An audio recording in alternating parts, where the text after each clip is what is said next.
study swordplay. Yes, I have. You're right. With you to practice with. Hey.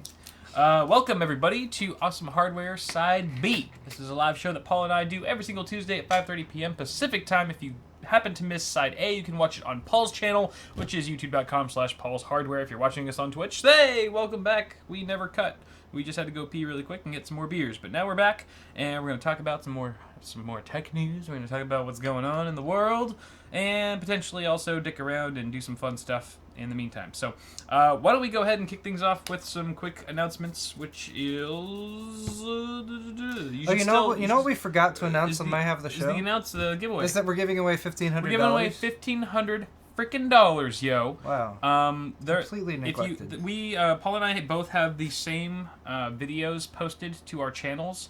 That's a recent video that you can find on either of those channels, which explains all the details of this epic $1,500 giveaway.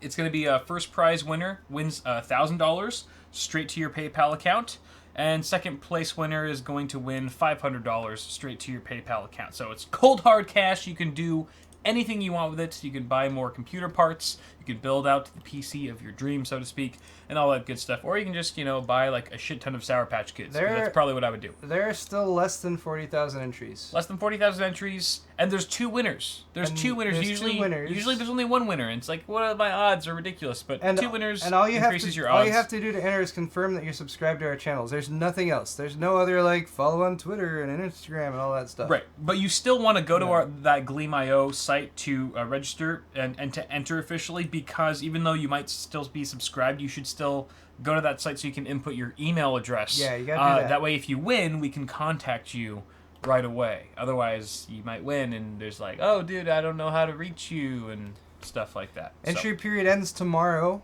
so do it tonight. Tonight is your last chance. And a quick follow-up to that giveaway, I am launching another giveaway tomorrow. Just on my channel. Again, it's going to be very simple. Just subscribe to enter. There's going to be two prizes again. It's going to be an RX 480 and then a 1,000-watt Corsair power supply that is launching tomorrow. That they're doing a celebration for their, I think, 10-year anniversary of selling power supplies or something like that. Is it the G3? No, it's like a 1,000i something. Oh, I forget. It's nice. White. It's white. Sexy. Ooh, yeah, that's fun. Yeah. Oh, what is this giveaway celebrating, Paul? That I have subscribers who watch my channel, and I wanted to provide them an opportunity to win something for free. What a horrible reason to give something away. I'm a terrible person.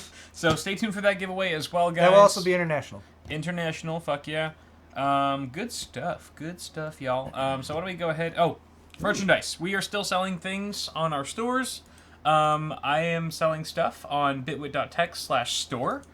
Sell in chat. We'll be posting links periodically throughout the stream if you guys want, or you can just go to the link right here.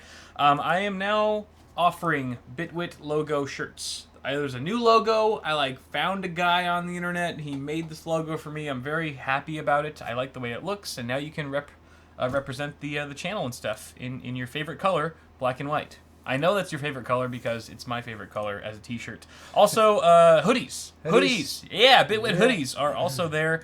Very classic black and white, and all the usual fanfare of shirts and silly graphics. Paul is also selling stuff on paulshardware.net. Yeah, and what have you added here, Paul? Well, I was going to say on either store, if you spend right now, just for the holidays, we do have this little promotion going on.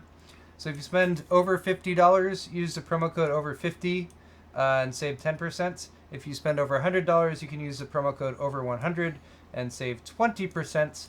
And that is per store. So you need to spend $50 on just my store or $50 on just Kyle's store. Correct. Just to clarify, you can't buy some on each store and then somehow combine that.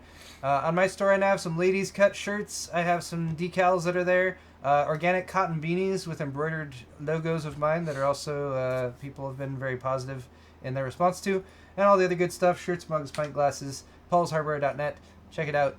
And if you buy stuff during the show, we'll give you the shout out at the very end.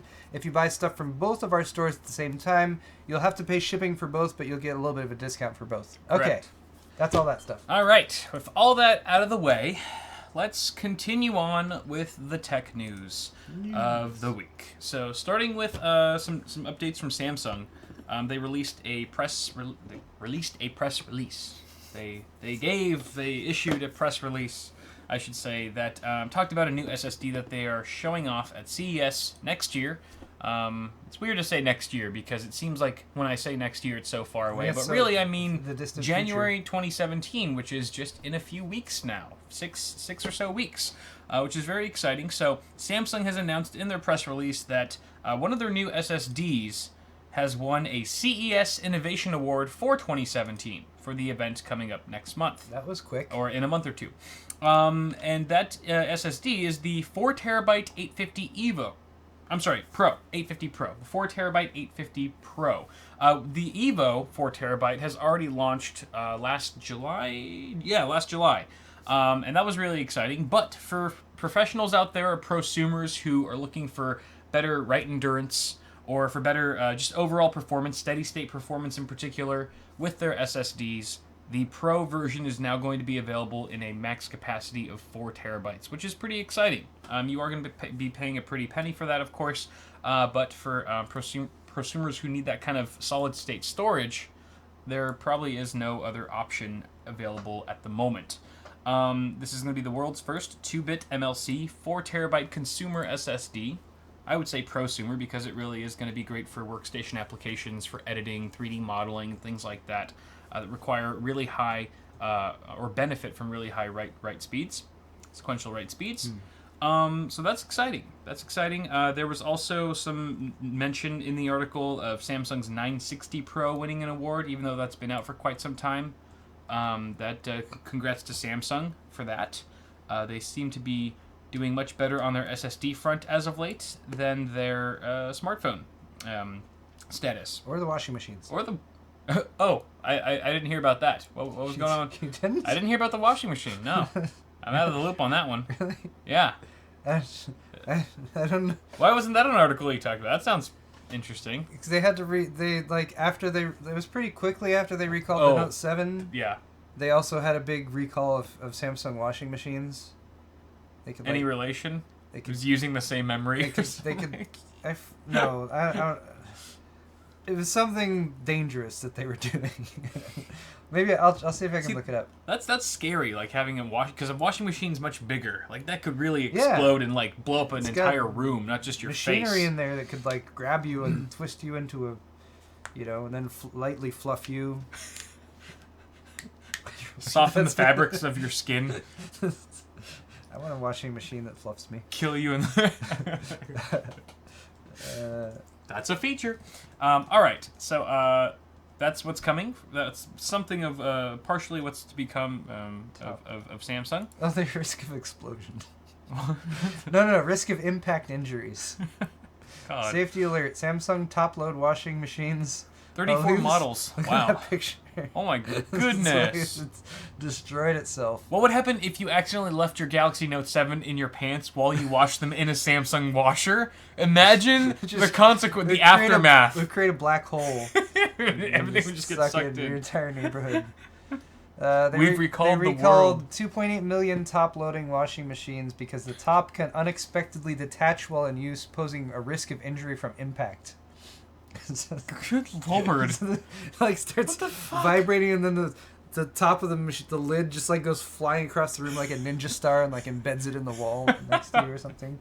That's what I picture must have happened. I'm sure. Yeah. Oh god, that sounds horrifying. It was weeks after the Note 7 recalls. It's just not looking good for Samsung these days. Hopefully they can turn things around with these SSDs. Their SSDs. Except for hopefully they can turn things around. The light at the end of the tunnel. But it's like we're all accepting of it because we're not like, I don't know, at least you and I, we're not massive like power users when it comes to our Android smartphones. And obviously like a home appliance like a washer, I mean like, wifey sauce might not enjoy it as much. But as far as like if this same thing were to happen with SSDs, I feel like you and I would be much angrier about it, or much more upset, because that could potentially jeopardize the systems that we're putting those components in, as well. You know what I mean? Like if okay, some kid's face got burned off, Yeah, it builds character. Flesh heals, right? It's a flesh wound. Yeah. It'll build character. But you put that thing in like Hotline or Arctic Panther, and that thing goes off, and it like takes out like half the system. We got to build it from It it's could ruined. destroy your data. I mean, there's no excuse for that. The kid's face will regenerate. Is what I'm saying. Nothing's gonna like those tubes aren't gonna grow back. Anyway. Fucking kids. Let's move on to our next story, which is about Colorful. Not the adjective, but the company, which is unveiling a 4-slot GTX 1080 behemoth called iGame KUHAN. iGame KUHAN. Sounds very tribal, very ethnic. Why is KUHAN in all caps, but iGame It's a marketing thing. They must have like tons of research. Like if you put things in caps, you will sell more of them. There's got to be. Otherwise, why would they do it? I'm not sure. Looks very steampunk. It's a hybrid air and water cooled card with a water cooled backplate, which you don't really see too often. If you scroll down, you can kind of get an image there, but there's even a better one down below. There you go. At first I was like, what the F is that? There's something strapped onto the back of it. So it's water cooling basically the top portion of the PCB, I would imagine, where like your GPU and memory, the opposite side of where all that stuff is stacked, which is kind of interesting. You don't really see this. Like I can't remember the last time I've seen this. So where does it? Where does it make contact with the PCB? Like, I see G1/4 fittings here, and here. It almost seems like a small reservoir or something like that. Does this pass through? Is there a pass-through somewhere on the PCB for the liquid to go to the other side?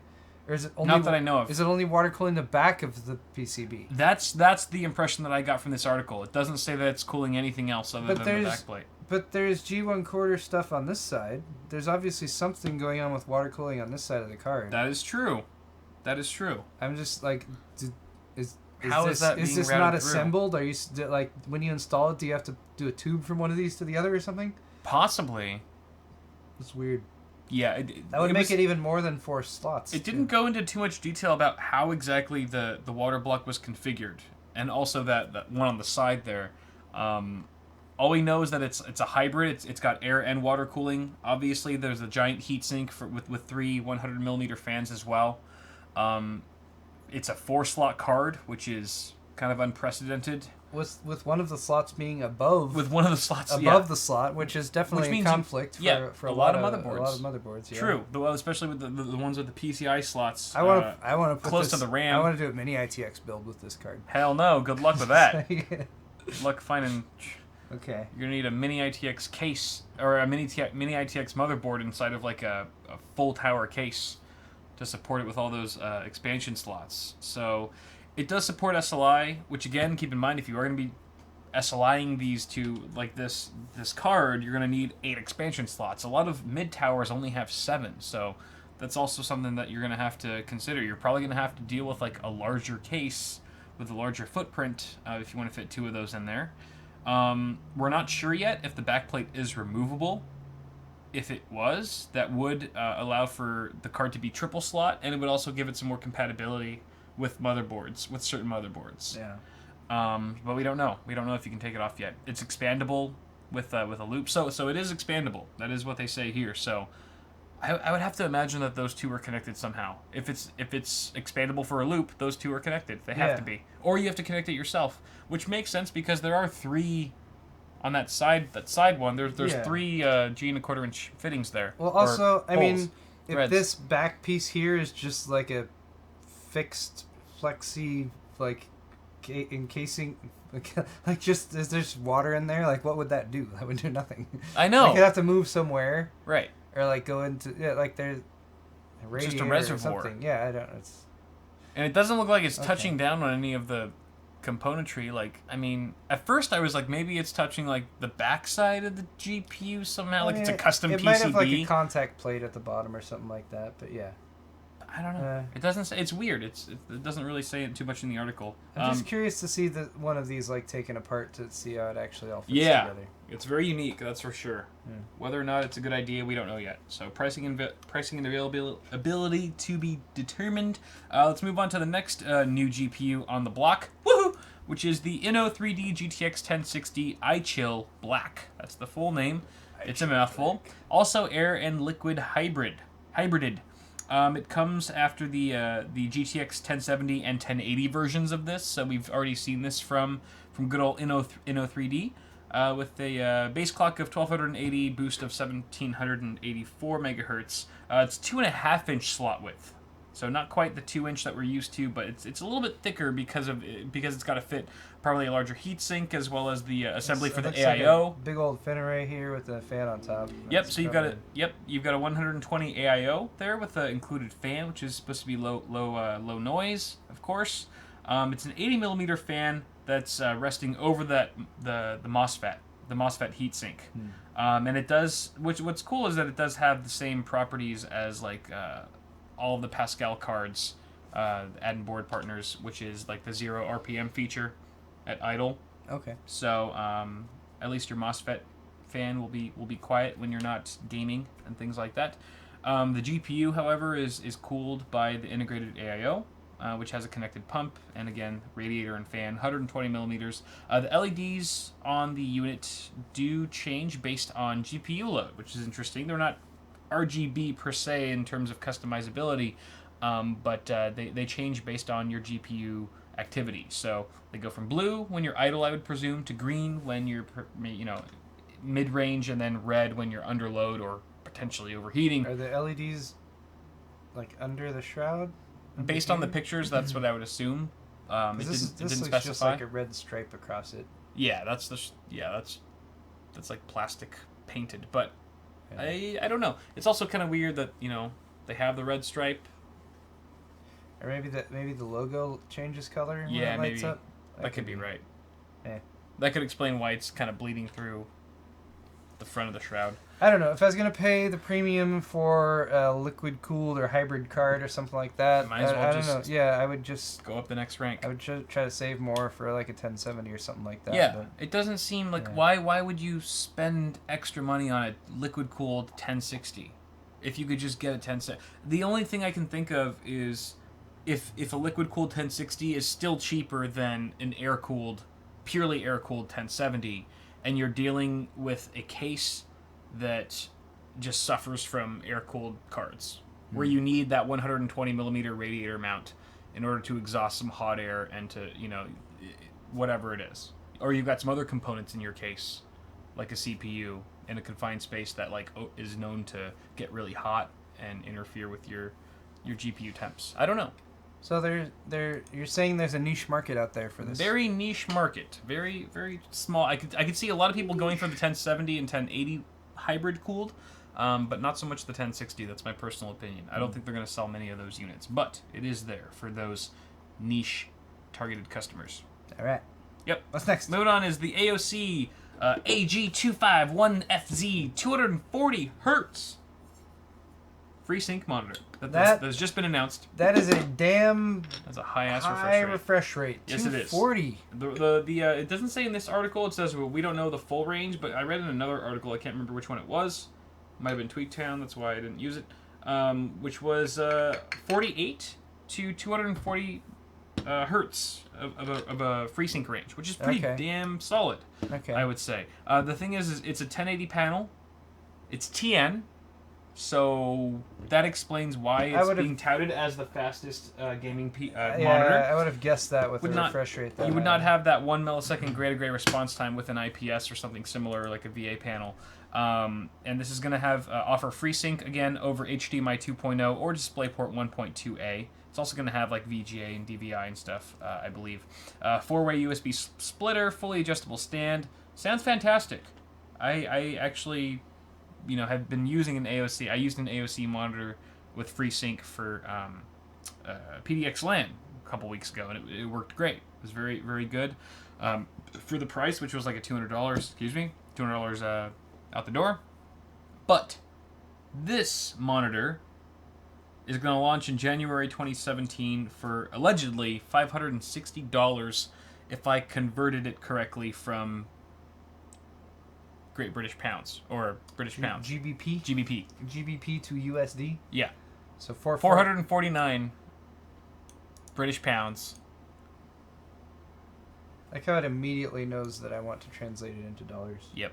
To 560. Sorry, 500. Yeah, that's what I said. $560 US, which is insane. I mean, I get it. I love FreeSync. I love adaptive refresh rates. It's really expensive, right? Yeah. But, I mean, just for a 1080 panel? 1080 and what's the size again? It doesn't say. I mean, resolution's 1080, but 25 inch. 25 inch. 25 inches. I mean, at least get it 27. It's not that big. It's not big. It's not like. I don't know. It seems very steep. I feel like they're trying to charge the premium because it's 240. Just for the refresh rate. And really, you can't. You don't see much in the 240 hertz range. But I mean, I don't know. With FreeSync or G-Sync, I feel like anything above. I mean, I'm usually okay with like 80 to 100, yeah. But I mean, 100 to 200 range, like, you're fine, especially if you have G-Sync or FreeSync in there. Yeah. It's not as much of a selling point just for that 240 hertz, yeah. If it was like ultra wide or something like that, or had a higher resolution, then maybe. Right. But yeah, they're gonna need to drop the price. Again, this is kind of appealing to a niche market here, where there's only a few users who really value refresh rate that much to want to spend that much on it. So like Steve. Like Steve. Okay. Yeah, or like a professional CS:GO player. Or someone who takes it really serious. I wish I had a text from Steve right now. It was like, "Oh, dude, I just ordered that. I just got 3. Yeah. You want one? Doing surround." Okay. Anyway, so that's what's new from AOC. Next up, we've got this has been on pretty much every tech site this morning that I was looking at. Clevo. I'm not sure how to pronounce it.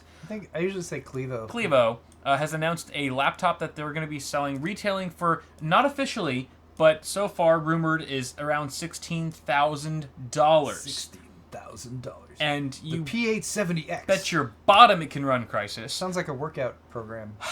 Right? I mean, I feel like you need to work your wallet out to even consider buying one of these. You've got a Kaby Lake Core i7 7700K, desktop grade, so no mobile CPU here.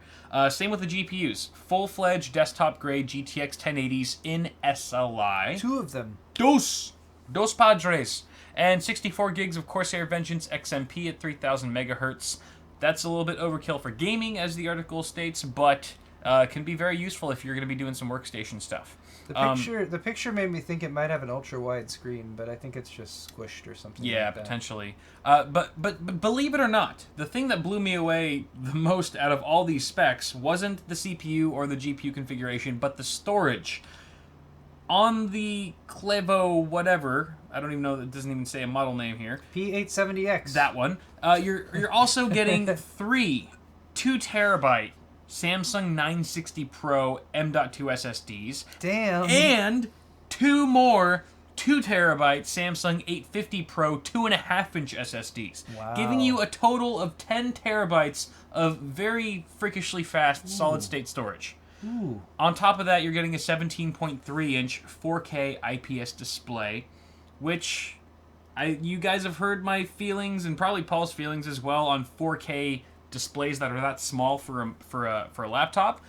But at least it's 17.3 inches and not 15 point, so it's not going to be that bad if you're on your desktop. It gives you a little bit more real estate there. It's about as big of a screen as you'd want to carry around on a laptop. Yes, and it would be a total slap in the face, just given the specs, if it wasn't 4K. It's just to make it even more absurd and over the top. It really needs to be 4K to really complete the picture here. So on top of that, what's going to drive this? You get a 330 watt AC adapter.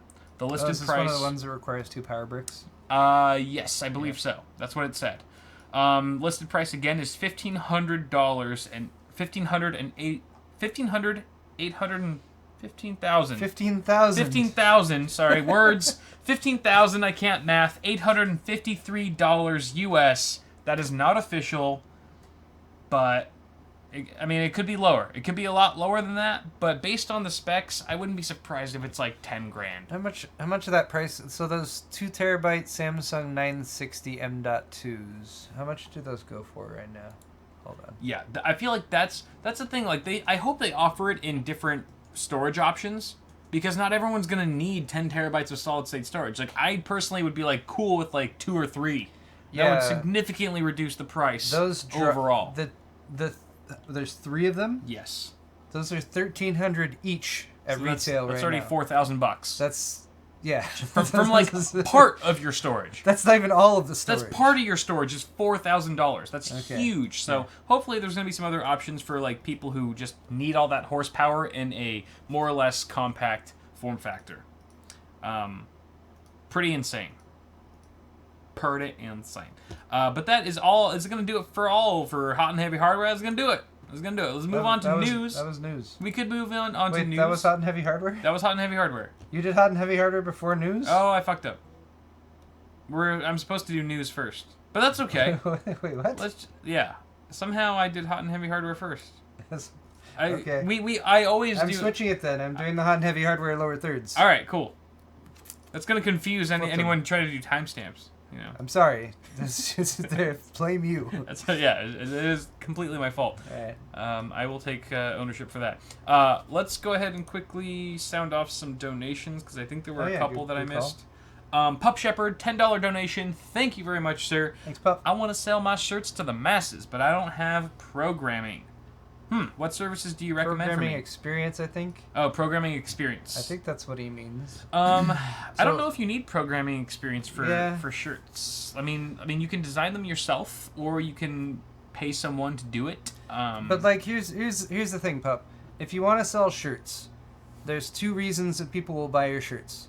One is going to be if the people are fans of you, if they know who you are, if you have a YouTube channel or something like that. If you have a following, then people might want to buy merchandise that, has your logo on it or something like that. The second reason would be just that it's a cool-looking shirt. It has a good design or something like that. Right. The problem you're dealing with is there's so many outlets that sell shirts. Yeah. With all kinds of different designs, so it's very hard to kind of get a foothold in there. Yeah. So I would say either one, work on just focus on your design work and making designs that people might be interested in wearing, or two would be to I don't know if you do anything in the way of like social media or YouTube or anything like that, but try to build your audience up a little bit more. Mm-hmm. But there are websites that you can also go to where you can submit your designs and you can give people the option to buy your design on a shirt. And I know there's a couple sites I know of that are, I feel like, better at that are more focused on the artist. Yeah. And like providing them credits and Designed by Humans, I think, is a really good one. Okay, yes. Designed by Humans. Like, okay. I know there's like District Lines and other ones, but I remember like I own a couple Designed by Humans shirts that people have gifted me, and they're all super high quality. The designs are really good there. Might have some competition. There's some really good designs, but it's a really great kind of ecosystem and community for artists to submit their work and something like that. You have a site that's already got traffic, so a better chance of people seeing your stuff. Anyway, but thank you very much. Hopefully that's helpful advice. Pup, you get a ring. Yeah. You get a RIP headphone user's ring for that donation. Thievy Chow. I don't want to keep saying cow. Another donation. Shoot your goo, my dude. Beer. Shoot your goo, my dude. Okay. Beer me on have. Are you trying to compete with me on the American Taurus right now? Because if you are, you're doing a fantastic job. But thank you very much for that. Pup Shepherd again for the $1 donation. Cheers. Cheers. I want to put my shirts up to buy... Wait. Oh, wait, that's the same thing. You donated twice. Did it twice. Because we didn't answer his first question. I guess we're just bad. We're bad hosts. Automatic Tech for $5 donations. Can you guys recommend a base amount for a 32-inch monitor? I don't think I've ever used a base mount personally. Check out Monoprice. Yeah. I just got a Monoprice mount for my TV, which is a 65-inch, which is much larger. But I was really happy with its functionality and everything like that. I think they have some pretty good options there. I know Rosewell makes a lot of TV mounts, so maybe something like that as well. I like the ones that are articulating, that allow you to like pull the TV out from the wall a little bit rather than just flush mount it, because there's a pretty good chance that you're going to want to get back at the inputs or something to plug in another HDMI or that kind of thing. It's a huge pain in the ass otherwise. And pulling it off the wall is really Ergotech, or is it Ergo Stand, makes some good ones. Ergotech, they make like the desk mount arm that my monitor's on, so maybe they also make some wall mounts. I'm not as familiar with it. But I mean, honestly, Well, he says a vase mount, not necessarily a wall mount. So it could be like one that connects to your desk as well. Yeah, that's true. That's true. So I guess it just depends on what you're looking for. But there's a lot of good options. Yeah, definitely Monoprice, I would say, is a good place to look, especially if you're on a budget. All right, Steven, really quick. I think one just came in. Great job. Thank you very much for the $5 donation. Appreciate it. Great job, Jeff, Kyle, and Paul. I look forward to watching the show every week. So do we. Was wondering if either of you are going to attend PAX East next year. I would love to be able to see you guys there. Peace out. Sending much love from Massachusetts. PAX East isn't honestly a show that I go to often or annually because it is more focused on like gaming, a lot of console gaming. There isn't huge amounts of hardware there. Usually everything that is going to be coming out for that quarter of the year has already been released in some degree at CES. So I often don't go to PAX East, but I went to TwitchCon earlier this year, and that really had nothing to do with PC hardware either. So I guess it just kind of depends on how busy I am come that time of the year. I've enjoyed PAX East when we've been able to go. I haven't gone since we were working at Newegg, and we went out with Newegg a few times. Yeah. So I would like to go. I don't want to say yes I will go or anything because I don't like making promises that I'm not sure I will be able to keep. Right. But it's definitely something I wouldn't mind going back to. Yeah. I enjoyed it. Yeah, I think the main it is fun. It's the main issue in the past for me has been it's too close to CES and it's difficult to do too many trips in a row. Wow, we got like 3 more donations. Oh my God! Stop donating, guys! All right. Next up, we've got Stephen Hill. Oh no, different Stephen. Stephen, $5 donation. Will you guys be doing a holiday gift guide for tech products? I might. You might? Bear in mind, my Amazon affiliate account got suspended. Yeah. And it doesn't really benefit me as much as it did, nearly as much as it did to do things like that, like holiday gift guides, which I'm bummed about because I like doing stuff like that occasionally, especially for the holidays. But I know that you guys enjoy that sort of content, and 'tis the season, so to speak, to do that sort of thing. So you might see a holiday guide for me. I'm not, again, like Paul says, I don't like making promises that I don't intend on keeping, but there's a potential for that, time willing. So, yeah, that's all I can say about it for now. But yeah, Amazon should give me my affiliate account back, and then I'll do some shit. I have no immediate plans to make a gift guide, although I do have an Amazon affiliate code, so it could benefit me. Yeah, just rub it in. Just rub it in. That's fine. I wasn't trying to rub it in. I was just trying to juxtapose your answer with mine. Yep. So maybe. I don't have one, like I said, I don't have one planned, but if that's something people want to see, I don't have a problem making one. It's basically like, let's buy this stuff. Hurry. Buy these things. Do it now. Geez. Stop donating, Matthew. We'll never get through the show. Really quick, why no builds? Thank you very much, Matthew. I will say I appreciate the donation. Why no builds for the Core P5 for both of you? The Core P5. Core P5 is a Thermaltake case. I like the Core P5, and I have talked to Thermaltake about doing a build in it, although I was talking to Shannon, and he is not with Thermaltake anymore. Right. Although I have no doubt that I could hit them up for one. Yeah. I like it because it's based on the Level 10, which was a uniquely designed case by Thermaltake in collaboration with BMW DesignWorks USA. Right. So it is a unique case to Thermaltake. You don't find similar cases made by other manufacturers. Yeah. Is anyone reading between the lines here? So yeah, I wouldn't mind doing a build in it, especially a water-cooled build. I think they're really well suited for that. Yep. But yeah, I don't. Again, that's something that I have ideas might happen in the future, but not right now. Channel merger between me and Paul? I don't think so. We collaborate. Merging the channels wouldn't make much sense. Collaborate's fun. Yeah. Brachia 13. Wait, no, Leon was first. Leon Korsav has a $25 donation. Choo choo, baby oil starters here. Oh my God! Serious question. You get like triple ring. Oh! I'm sorry. I apologize. Imagine what happens if you donate $100. Do I jump in and grab a 6700K or wait for the 7600K that comes out soon? Also, I have an FX 8320 right now. Leon, we already talked a little bit about the KB Lake stuff coming up on my half of the show, so if you missed that, check it out. Yes. More stuff coming on Cal's half. I think there's some really exciting things. So if you've waited this long, I'd say another month might be worth it to hold out. Definitely. Yeah.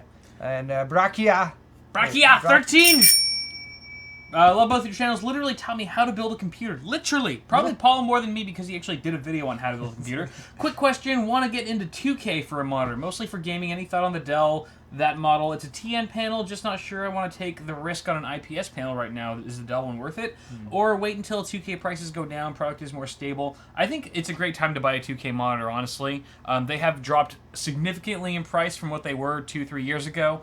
I don't know that model off the top of my head. If it's a TN, chances are it's going to be a little bit cheaper, potentially, than something like an IPS. So if you're on a budget, then that could be a good thing, especially if you value speed over color reproduction. I think it's worth it to go for a TN panel if it has a high refresh rate. Exactly. Because that's a decent trade-off. Yeah, and it depends on what your system is, too. If your system can actually push the higher refresh rate and actually take advantage of that, that's going to depend on it, too. I think we would probably need some more information to really figure it out, but yeah, that's really all I have to say about that.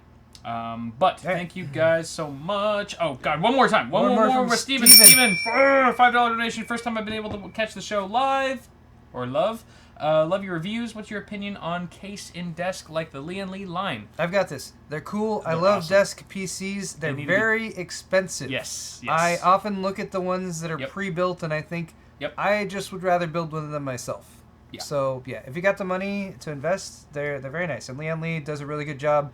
You gotta pay for it though. It costs them monies. All right. Okay, thank you guys so much for the donations. Let's move on to our next thing, which is I think we have some or we already did some news. We did the Zen, right? Yeah, we're doing news now. Yeah, the 7350K. Yep, 7350K. Oh my God. Is a Core i3 Kaby Lake processor that is unlocked. It's the very first one that we've seen. It's again unprecedented. Kaby Lake. Sorry. I always get that confused. It's a 2-core, 4-thread count, which is exciting. It's not exciting. It's basically what a Core i3 has always been. It's 2 cores, 4 threads. But the cool thing here is that now it's unlocked. Not all of them, true. But for the majority of like the high-end i3s, if that can be a category. So this is like the successor to the what is the 3850? No. Or what's the Devil's Canyon dual core? The number.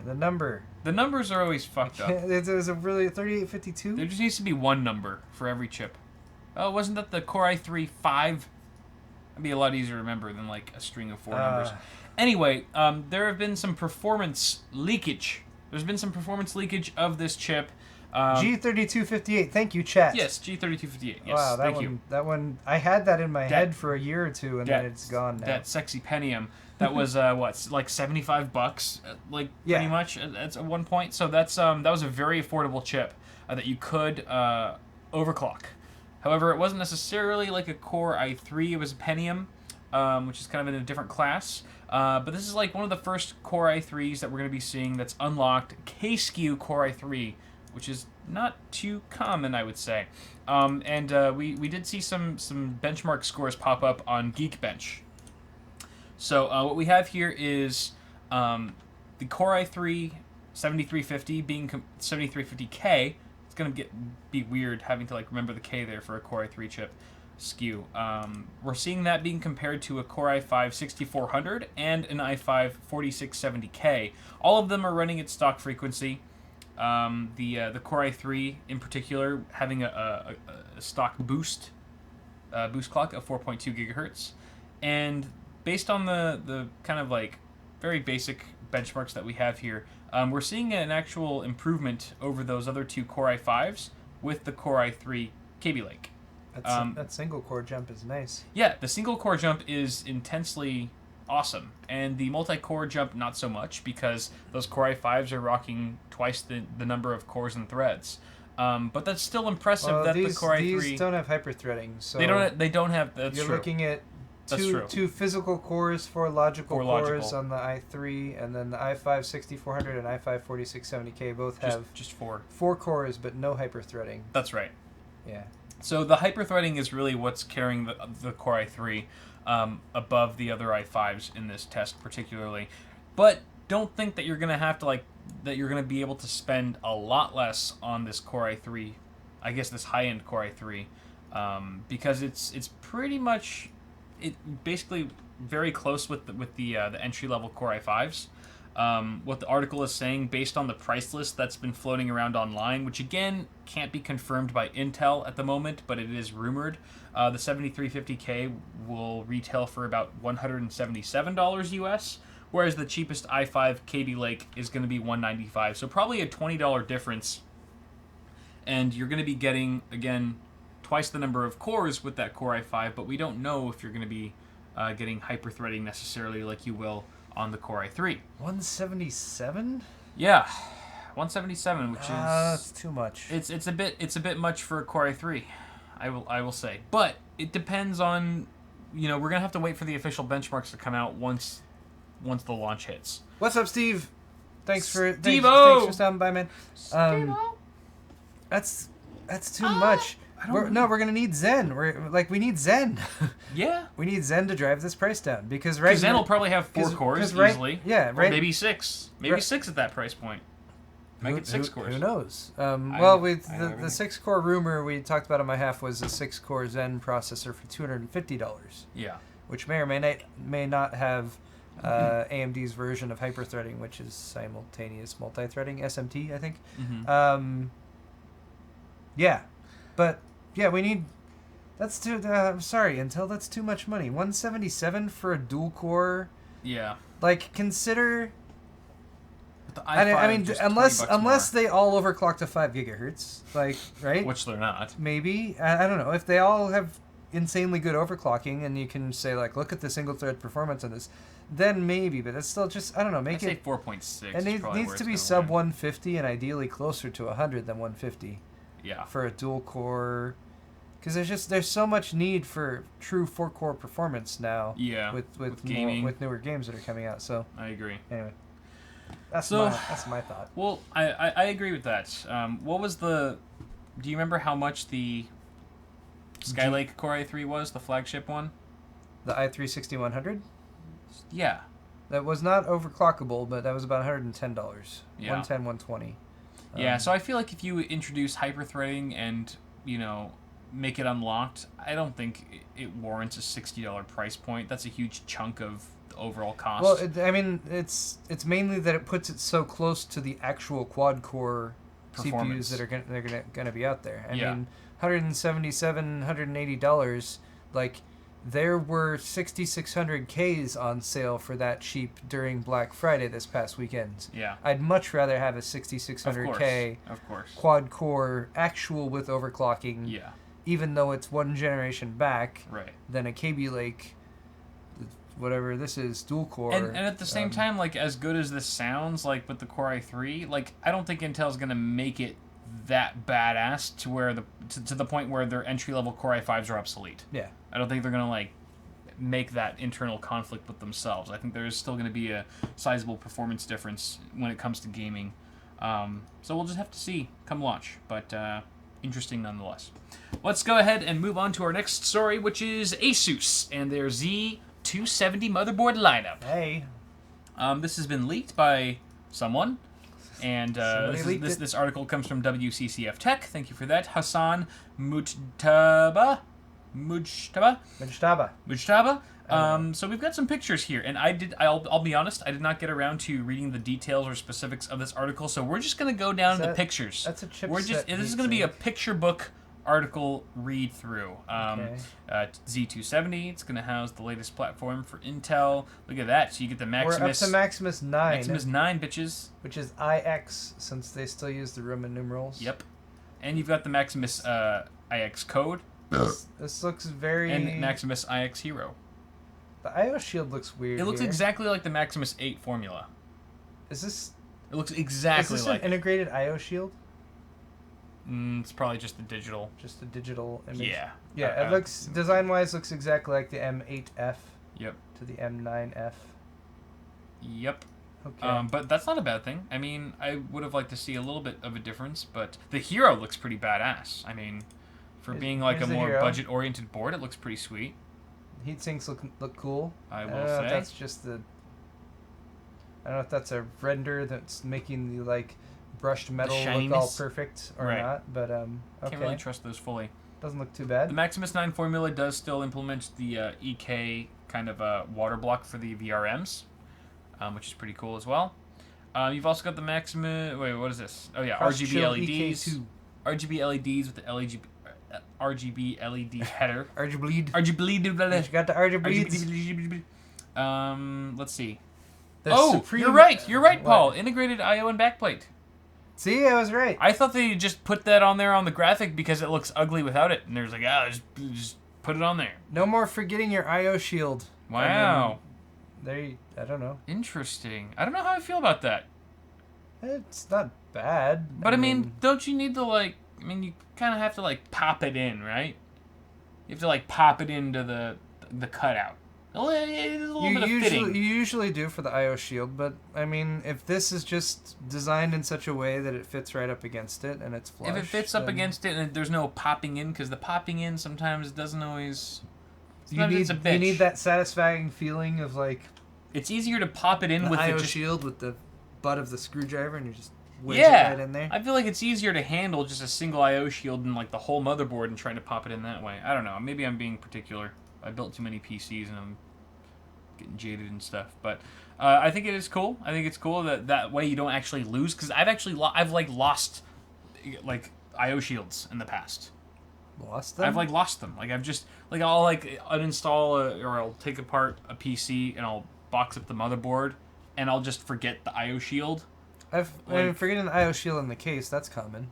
Yeah, but I'm actually beyond that. You find it? No, there's been one where I have no idea where it is. The Asus Z170 workstation board that I sold on eBay. I had to specify does not come with an I/O shield because I lost it because I'm an idiot. I don't know. And I even disassembled the system that I had built it with, and I don't know where it is. I don't know where the I/O shield went. Okay. No I/O shield. Where's the I/O shield, Paul? I'll explain why you need an I/O shield for people like Chill Out in chat who says, I don't even use an I/O shield. Alright. And I could give you a practical reason here, it grounds the plugs or something like that. But we got a badass over here. No, I have a much more real-world reason. It's to keep rodents out of your case.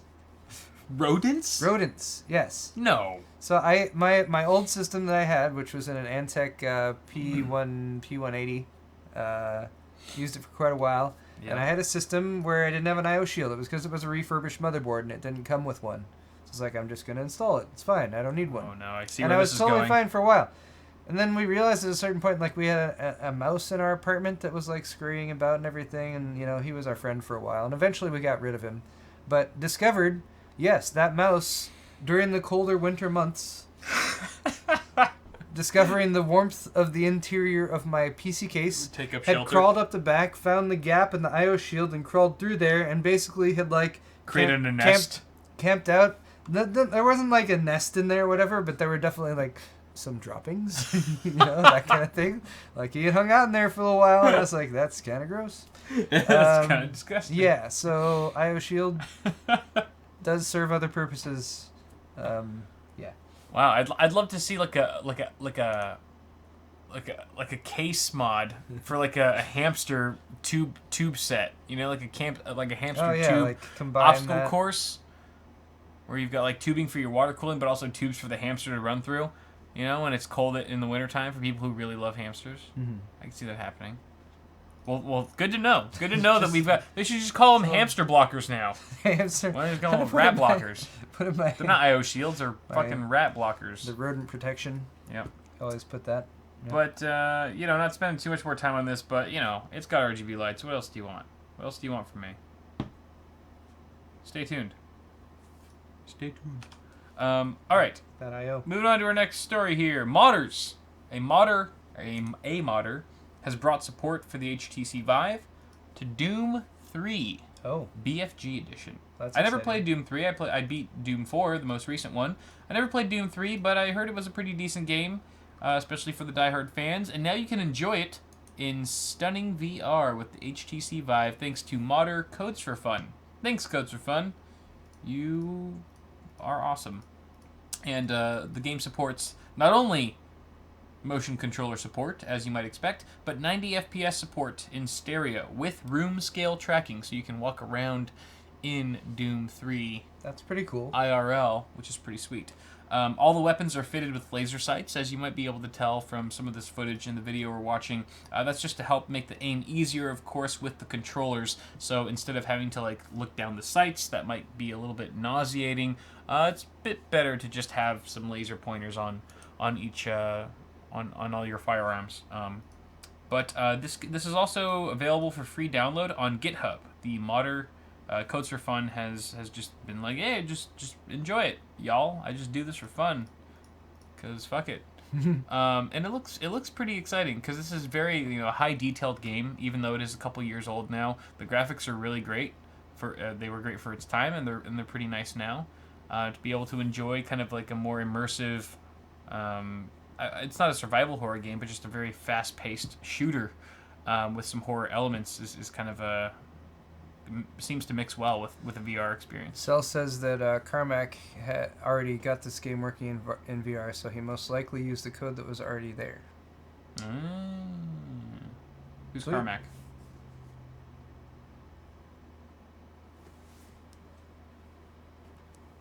John Carmack? Oh. Okay, wait.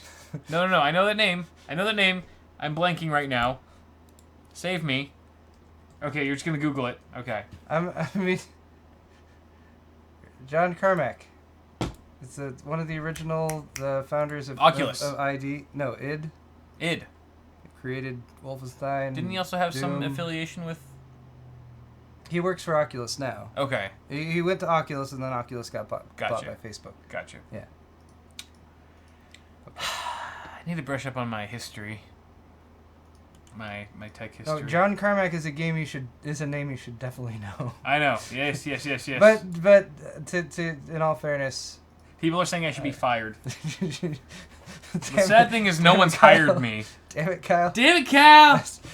I tried to facepalm. I tried to facepalm for Kyle. How do I not know that instantly? I don't know. It's just one of those. And why do you guys still expect anything from me? This is the bigger question to all this. But that is still exciting nonetheless. Now that I know who Carmack is, why don't we go ahead and move on to our final story for news, Yay. Which is about something completely different than PC hardware or gaming, which is Uber. Uber in China is now using a separate app altogether, which is really weird, and it makes me very grateful that I just went to Hong Kong and China before all this shit went down, because it would have been a pain in the ass. Did you use Uber in Hong Kong? I think we used it once, because the hailing a taxi in China wasn't too bad, or at least in Hong Kong it wasn't too bad. They're everywhere. You just have to be in you can't be in the middle of the street. You have to be kind of like on a side street or an alley, because they can't just pull over in the middle of traffic. They have morals and shit. So, excuse me. But Uber's just nice to have if you want someone to go directly to you and you don't want to hail someone, right? Have them meet you out in front of your hotel or whatever it is. So foreigners, I'm sure, a lot of the time who visit China are going to be using Uber. But it's all been turned upside down now because there's this company called Didi Chuxing, which is not how you pronounce it at all. It's Didi Chuxing. That is a ride-sharing company from China that has bought out the Uber there. Just they bought out China Uber. They didn't buy Uber as an entire global company. They just bought out China Uber. And they're switching their service over to use a new app entirely that the rest of the world does not. So basically, the entire world uses one Uber app, and China uses something else. It's definitely kind of an upset for a lot of foreigners and even the locals. So I thought... Does it work the same? So yes, it more or less works the same, but it's got some quirks. There's definitely some quirks to it. And you have not read this article, so I thought it would be a cool opportunity to do kind of a true and false type of thing. The text on it is all these strange markings and everything. That's weird. Yes, it's all chicken scratch. There must be a glitch in the Matrix somewhere. Right. So I'm going to do a little, kind of a fun little mini game here, where I'm going to do some true and false. I'm going to ask you some true and false questions about this new app that's taking over China Uber, and you're going to have to answer if they're true or false. All right. Cool? I'm ready. All right. So, about the app. Only users with a local mobile number from China can create a new account for this app. True or false? I would like to phone a friend? I'm your friend, and I say fuck off. Okay. The answer is fuck off. That is false. Damn it. Well, it is technically true. Kyle's full of shit. If I'm saying it to you, it is technically true. Oh, okay. But what do you think? You have to have a local Chinese number in order to register for China Uber. Everyone should have their Chinese phone number. Even foreigners, you're a foreigner, you got to get a China number. I would say false because I would hope that would be false. Yes, I would hope so too, but it's actually true. You need a local number in China. Yes. Okay. Yep. So that's strike one. Now, because it's kind of the same thing if you want to go and visit Tibet. Is it? I guess sort of. I don't know. You can't get a visa to enter Tibet unless you are in China. Right. So when we went to Tibet, like the travel agency had to say, when you're entering China, don't tell them you're going to Tibet. Wait, what? Hold on. Why is everyone saying hotline is leaking? Everyone's been saying it's not. Okay, you guys are full of shit. It's a bunch of stuff. It's been going on in YouTube chat for a really long time. It's been leaking over into Twitch chat here and there, and all they wanted was for you to do that. Well, now that I have, it can stop. I did this for them a while ago, so they could see. It didn't. It helped nothing. It's not. It's perfectly fine. The leak has already stopped long ago. You guys are full of it. Yep. All right, continue. Yeah. So in order to get into Tibet, basically your travel agency has to apply for the visa within China, like 2 to 4 weeks beforehand. Right. As if you were there in China, even though you're not there yet. Anyway. Silly. Yeah. Okay, so I mean that's kind of outlandish that you have to have a local Chinese mobile number in order to register for this app. Again, it's still under the Uber name. It's not being called anything else. It's still Uber. It's just now being owned by this Chinese company when you're in China. The second true or false question I have for you, Paul. Okay. The app will replace the familiar black car icons, as you can see some of them on there. The app will replace these familiar black car icons with adorable pandas. That's obviously true. No, that is false. Bullshit. That is something that I fabricated in my own creative mind. If I'm in China, because I'm awesome. It should be a panda. Right? You get it. Now my glasses have a crack. That's what I got out of the article after I read it. Was like, there are no pandas? Where are the pandas? It's lame. They must all be extinct. Okay. Too soon. All right. The next true or false statement here is the app is only available in Mandarin.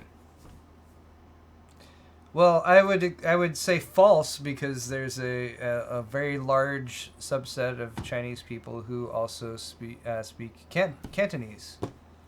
And I will say that you are wrong. It's only what? It's actually true.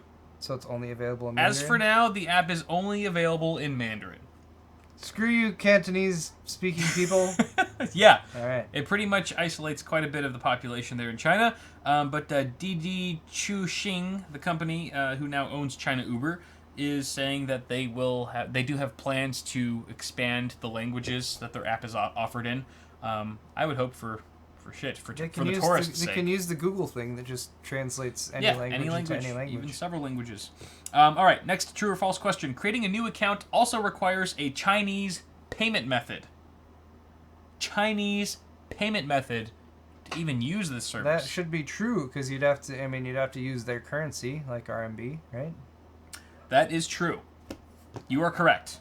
You are going to need some form of, I think they also accept like Alibaba credits or whatever it is. Alibaba there. Yes. It's very popular. So things like that. But it sucks if you're just like, an unsuspecting American or Canadian and all you got's a PayPal account or something like that.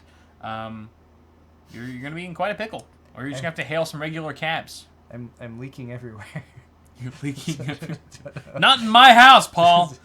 Damn it, Paul, not on my floor. Chad is really in a Paul's leaking. Paul, oh my God, are you okay? They're in a special mood tonight. Are you leaking down there? Is everything all right in the? It's in the everywhere, downstairs? Kyle. I don't know what to do. I'm embarrassed. Look. At least the carpet's yellow. Once a young lady reaches a certain age, her body begins to change. I don't know how that applies here, Are you saying you're a lady? No, not at Your all. body has now changed. My beard. It's grown. My beard is leaking. Grown leakily awry. Okay. Wow. Now let's move on to the next true or false, which is Uber X will now be called Uber Smile. That's true. Obviously, that would be much Why do you think that's true? appealing. What's your reasoning for believing Because that? I want to move on from this segment. Okay. It's false. You're wrong. Ah. And the last one is if you no-show on an Uber driver in China, the penalty is death. Just as is the penalty for most small infractions in China. That's how you keep people in line. Correct. That is true. Okay. All right. Let's go ahead and move on to our next segment, or not the next segment, No, but our we have sponsor a sponsor spot. which is Gigabyte. Hey, Gigabyte. Gigabyte. Gigabyte has sponsored There. awesome hardware. Yes, they have. And we are showing off this product here from Gigabyte. Kyle, want to grab that? This is a Gigabyte Brix Gaming Ultra HD. Ultra HD.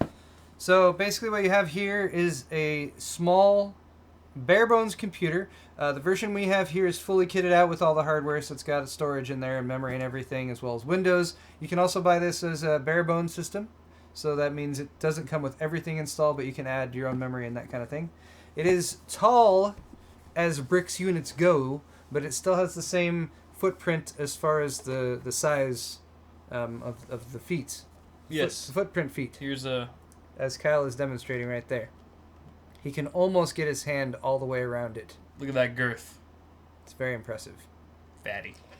Anyway, so yeah, there it is. I/O is very full-featured, as you might expect for any given computer. You can actually support up to 4 4K displays out of this single unit, all at 4K resolution. Yep, so, you've got HDMI yeah. as well as 3 mini display ports right there.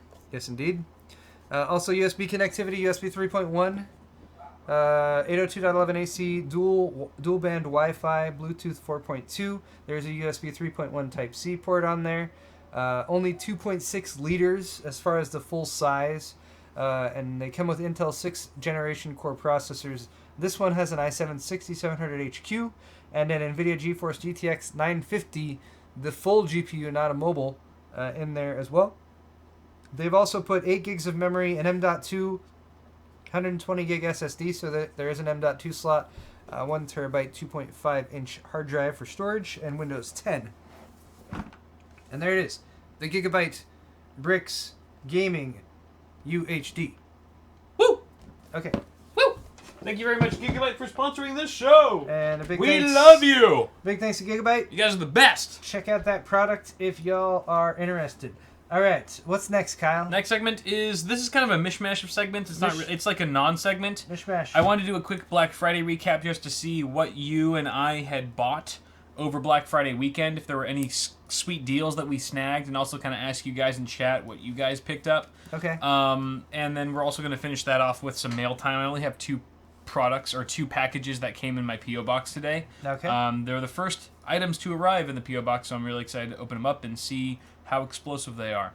But what about you, Paul? What did you pick up for Black Friday or Cyber Monday weekend this year?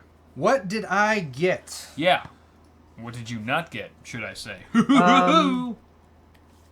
I purchased a pretty decent amount of stuff in the past couple weeks. I guess the first thing I got is a 65-inch television.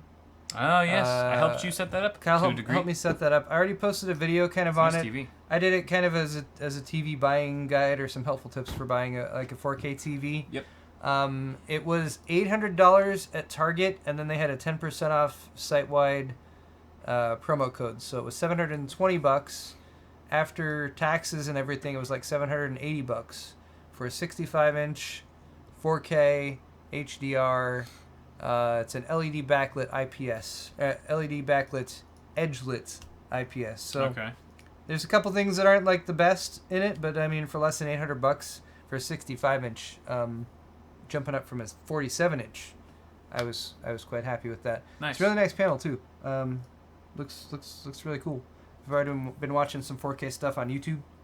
Awesome. And yeah, super sweet. I also got, what else did I got random stuff over the weekends. I was buying more stuff for me than I was buying stuff for other people. Yeah. Which I felt That's usually. I was okay with. I feel like that's usually how it goes. I got a Makita drill set. Makita's a good brand for tools. I kept going on slick deals. It's a really bad idea to continuously go on slick deals during Black Friday and Cyber Monday weekend. I kept seeing the little fire icons and they'd be like, I should buy this thing that everyone else is. I was really close to getting an Xbox One. Really close.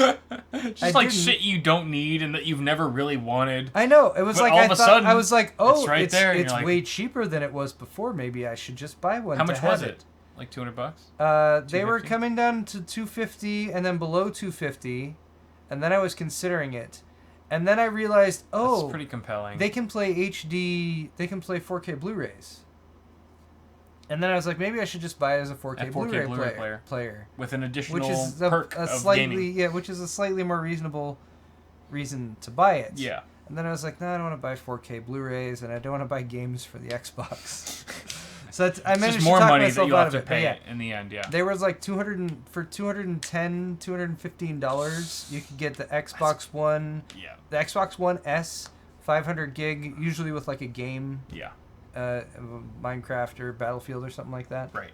Because if you were to build a PC with the equivalent hardware, you're probably going to be spending more than $250. Yeah. Than an Xbox One. Oh, they lose money on the hardware for those. Yes, they make it all up with games. But then I realized they lose money on the hardware, which is why the hardware looks so appealing because it is low price. But the things I would need to buy to even like get use out of it, I was like, I don't want to buy those things.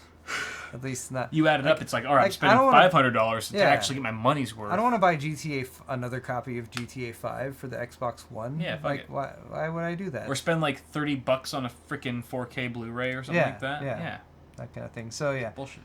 That and I got a UPS, a new UPS, because my UPS. I should have got one of those. My UPS is like 7 or 8 years old. Yeah. And it's still functional, but I'm just kind of worried about it. So. Newegg had some deals on that, so I got like an 800 or 900 watt UPS for like $100 or something. It's pretty solid. Yep. I wish I had more to report than that. Actually, the only thing that I really got for over Black Friday weekend was a wireless keyboard for an HTPC. So it has like a touchpad up to the right of it.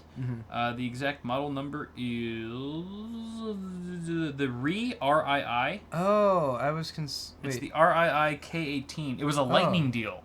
It was on, I believe, on actual Black Friday when I was like vacationing in Havasu with the in-laws and stuff last week. I saw this K18 wireless keyboard. It has like a built-in touchpad. And I have a really great Logitech one right now. It's the very popular one that most people use. The model number escapes me right now, but it also has the touchpad and stuff. But the main appeal, the main draw of this this deal that I got was that it has a rechargeable lithium-ion battery, whereas the Logitech one that Heather and I have been using has AA batteries, and we've had to like swap them out like every couple weeks or every month or two. Oh, that's quick. Yeah, it is. So it's like I would say like every 2 weeks, but they're also like the rechargeable AA's like from Amazon, the Amazon Basics, which probably don't have as much oomph as like the Duracells or like Energizer. But still, like, we operate on rechargeable AA batteries in the household, so I was like, maybe a rechargeable lithium-ion battery that's built in would just be a bit more convenient, or we could still continue using it by plugging it in, right, to the computer directly. I do like the lithium-ion battery technology. That's a big part of the reason I got the, my new screwdriver, my new drills.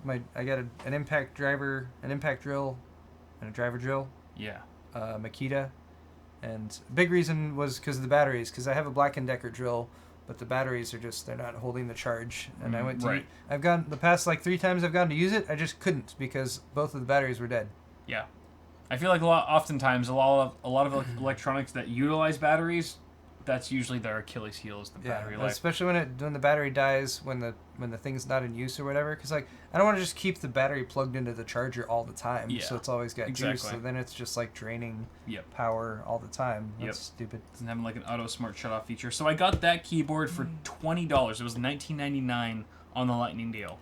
That's funny because I almost bought the Logitech one that you have. It's a great keyboard. It was like $18 or something like that. That's a phenomenal deal. I mean, it's still a great keyboard. I'd recommend it to anyone. We prefer, because we use the rechargeable AA batteries from Amazon, which aren't the greatest. We were looking for a built-in battery that's rechargeable. Yeah. But that's pretty much all I got. I know it's sad. It's sad that that's the only thing that I got over Black Friday weekend. I did get like one of those Belkin travel surge protectors. It's got 3 AC ports on it and 2 USB ports, which are 2.1 amp, I believe.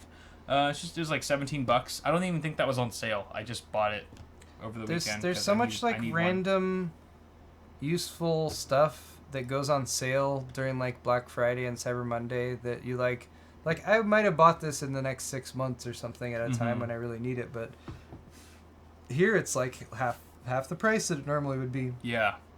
I got 2 Rosewill like power extension, like not like that, but you know, like just a little. It's like a 6-foot extension cord with a little brick on the end that has like 4 plugs on it or something. Right. It's like, oh, those like are 2 for $5 or something like that. Yeah. Yeah. I'll add that to the cart. Yep. There's so many little useful things. Yeah. So hopefully you guys had a successful weekend, regardless of how much you spent or lack thereof on Black Friday sales and things like that. The last thing I want to do before we hit up Q&A, which will be really brief, is open up some of the packages that you guys sent me. There's only 2 of them, so nothing too serious here. Mail time. Mail time. We're doing some mail time. I got a P.O. box about a week or 2 ago, and these are the first 2 packages to ever arrive in that box. So I'm very excited to see what's inside. Just a puff of powder. Part of me is like some hardcore troll or hater is gonna like put some Anthrax in here, or the Galaxy Note 7. But you gotta piss off more people. I know, apparently. This is from Uber Prince. We were just talking about Uber earlier today. I think this was ordered by somebody to send to you. So let's see if there's any. There's no like message or anything attached. I think. Fan mail. Oh, it says Daniel. It's from Pup. Daniel P. It's Pup. Oh, that's Pup. Yeah. Oh, thank you very much, Pup Shepherd. Thank you very much. This is awesome. Thank you so much for the shirt. I'm very excited and curious to see what it is. I hope. I'm looking forward to wearing it every day. Every day I'll wear it. That's a Pup Shepherd shirt. What is it? It's a pup. What is it? Ah, it says Pup Shepherd. It's you. It's a pup on there. That's awesome. It's a pup silhouette. That's very cute. I think my wife will really like this shirt too. Yeah. She loves like puppies. She's always like, why do we have cats and not dogs? Just a good question. Don't influence her, Paul. Don't influence her with your dog magic. I don't have to influence her. All I have to do is show her a picture of Nori or something. Show her the Paul Dog Tips YouTube channel. Probably true. And then we've got one from. This is from Douglas. Open envelope before package. Yes. So there's an order to do things in here. I believe. Of operations. I believe this is the envelope here. Is it? Maybe. Or is the envelope inside? I can't tell. Oh, maybe you're right. I don't know. I only said that because the packaging slip was all like long and thin. It could have been. We'll see. It's like Christmas morning. It kind of is. It really is. I love getting stuff. Like, I don't care about what's inside. I just like the idea of being surprised or not knowing what's inside. Alright, so we've got some newspaper. Very nice packaging job, I will say. Yeah, well packaged. Very well packaged. Plenty of... Nicer than how I package things. Oh, wow. Oh my goodness. This looks like an actual thing. Look at, there's like lots of things in here. Look at all the things. Oh, this is liquid. Yes, it is. Is this beer? I will love you if there's beer. This could very well be These beer. are all beers, aren't they? Look at all the beers. It looks like there's 6 of them. I'm opening this one. 4, 5, 6. Open it. Open it now. Oh, beer is the best thing. It's the best gift. I will say. Where's my knife? What is that? This is from the Fannin Brewing Company. Ooh, that looks good. Fannin, Fannin. Fresh air, fresh water, fresh beer. It looks from like Blue Ridge, Georgia. Beautiful. Influenced by German style. So this is the Toccoa Brown Ale. 6.1%. 6.1%. We should drink this on the next show. An American brown ale using 6 different grains and rolled oats to provide a distinctive malt forward, slightly coffee taste. Lightly hopped with Willamette and Liberty, it's perfect pairing with hearty dishes. That sounds delicious. I actually Wonderful. really do like brown ales. It's one of my favorite beer types. Brown ale's fabulous. They are rocking. Did you put that back in here? Or, I don't know. Oh yeah, just put it back in here. Figure that out. Awesome. Thank you very much, sir. Beautiful. I do appreciate that. I like this trend of us getting beer sent to us. Thank you, Douglas. No. Yeah, if you guys would like to send us beer, then just send us beer all the time. If they want to send you beer, where should they send it, Kyle? They should send it to my P.O. Box. You should send it to Bitwit Kyle, P.O. Box 1449. That's in La Mirada, California, 90637. Yes, and if you'd like to send anything to me, whether it be beer or whatever else, it is P.O. Box 4325, Diamond Bar, California, 91765. Right. And you can send it to Paul's Hardware. Yes. Yeah. Lovely. Let's do some quick Q&A before we end up the show. We have a few donations. Oh, yes. They're all from the same person. Oh, wait, no. One's from Technoscope. Technoscope. Thanks for the $5 donation. Technoscope. Did you read his donation before ringing the bell? No. I will raise $100 to donate to your channel to stop ringing the bell. Damn it! And you rang the bell. But you know what? Someone out there is going to be like, I'll donate $100 if you continue ringing the bell, right? I mean, there's got to be like an opposite. Probably not. Sorry, Technoscope. Well, at least I just saved you $95 or $100. That is true. So, and TV Chow, who has donated several times today. Can't stop now. Thank you for some more. Everyone's leaking. Everyone's leaking. Here's another beer to have on him. I see that. And another one from TV Chaos. Chow. Chow. I keep saying Chaos. This will be my final donation for the day. I love you, love your videos. The beers. Beers the enjoy you hope me on. Me also, too. Should get seen for leaking. Me too. So that's a good idea. It's very Spoke good. my mind. Yep. Thank you very much, Stevie. All right. And Technoscope. Appreciate it, guys. All right, let's do some quick Q&A. Let us know. Did you find the envelope? No. So it probably was the thing attached to the thing. That's what I was thinking. So cut it out. All right. Will it come out? Where's the thingy? Oh, you had it.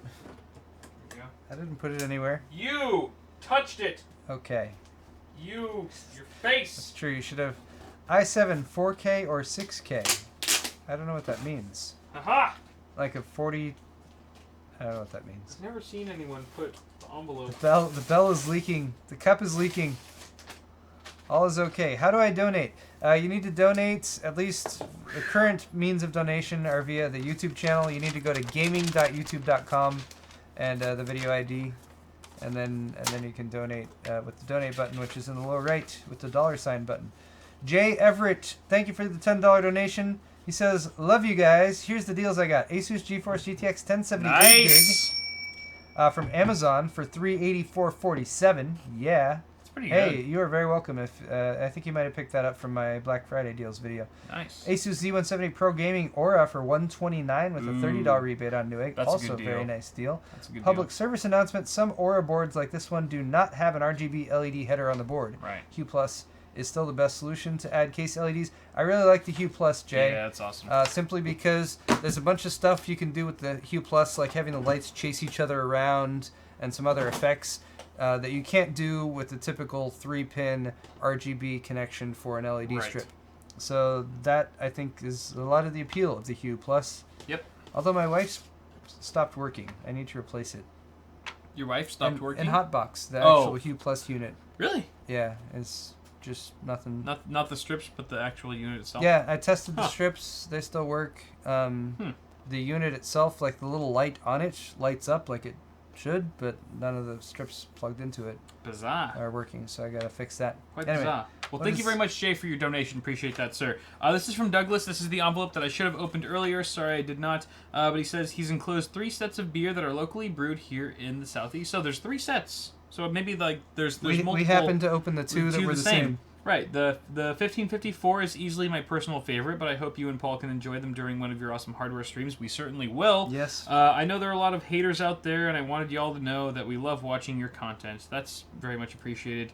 I watch a lot of your uploads with my 6-year-old, who is totally psyched about building his first PC in March. I could only hope that if I ever have a kid, that he's building PCs by that age. Yeah. The only problem is that after every episode, he wants to add something new to the build. He and I have that in common. Yep. I hope you continue to pursue your passions and inspire others like you have myself and my son. After nearly 12 years as a retail electronics manager, I'm finally pursuing my own passions for PC building, repair, etc. I started PCs for the Win about a month ago, Nice. and I'm slowly building my client base. I love watching your reviews on new tech to help me keep abreast of what is going on out there. You said breast.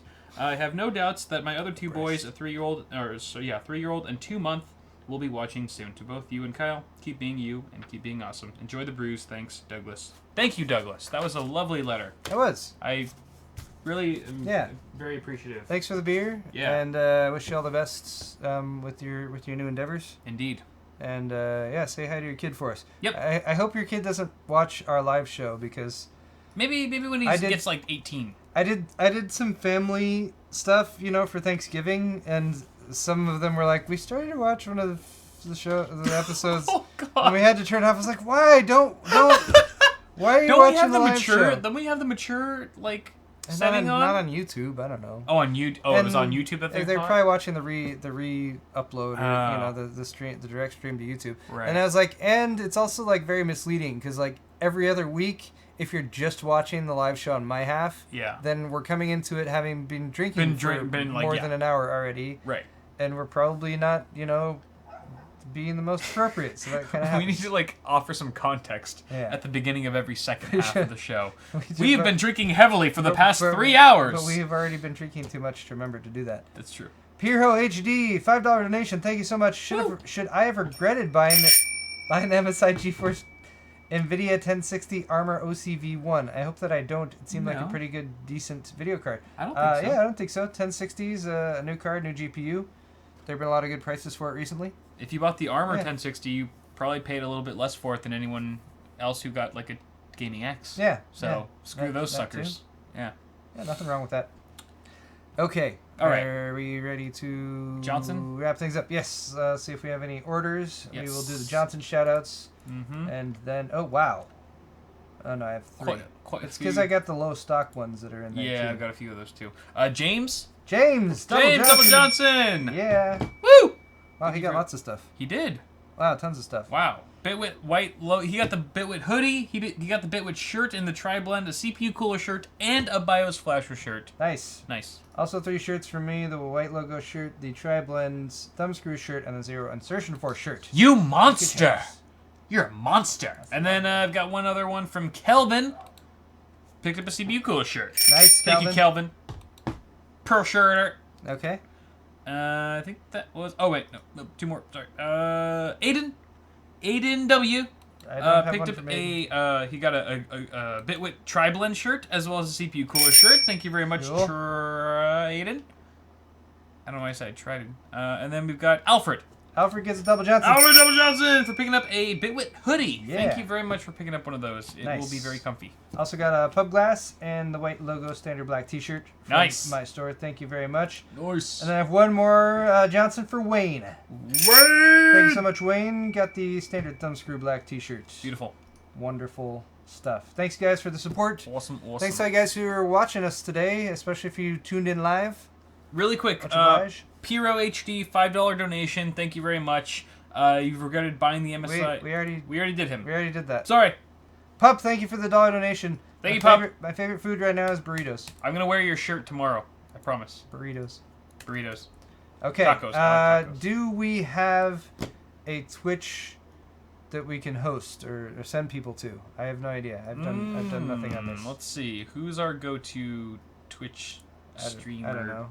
Hosters. What would be nice is... Let's leave Anna streaming. Anadroid? She's offline right now. Am I even logged in? Who am I Even following? Anna has like a nice I'm offline page. Like we have nothing. We've been doing this way longer than she has, and she has all this shit set up. Doesn't matter. She's got her Twitter and her little Instagram thing. Anna614. Anadroid 614. Anyone, if you guys are interested. She has her shit figured out. Paul and I have no fucking person clue. streaming who I'm following is Spanx? us. Really? Yeah. Spanx streaming at all? No, even Spanx is offline. If Spanx is offline. Everyone's people offline. playing Final Fantasy 15. Who the F is online? Uncle Dane? Alright, I got nothing. Alright, are we going to do an after party? I don't know. What do you think? I am on the fence. I could probably do that. What would we play? I don't know. I want to play Civ 6. Which isn't the greatest streaming game. No, it's not a good streaming game. But it is. Although I'm playing another game using the online mode, which is like really fast. It's like faster than the fast one, and it goes faster, which is nice. Yeah. Cell has one. Okay. She's a new streamer. Lil Pink Ninja. Okay, Cell has posted a link to Lil Pink Ninja in chat. She's a new streamer, so everyone be nice, and she's maybe working out some of the rough spots around getting everything set up properly. So thank you, Cell, and we'll post that link in chat. We shall. All right, so guys, check our Twitters, and we will tweet if we're going to go live for an after party in a little bit. Probably won't be for a couple hours still. We are very late as far as our usual schedule goes. Yes, we are. But yeah. Thanks, everyone, for being here. Yep. We will see you guys very shortly. Thanks for tuning in, and have yourselves a good evening. We'll catch you guys later. All right. Bye, guys. Peace.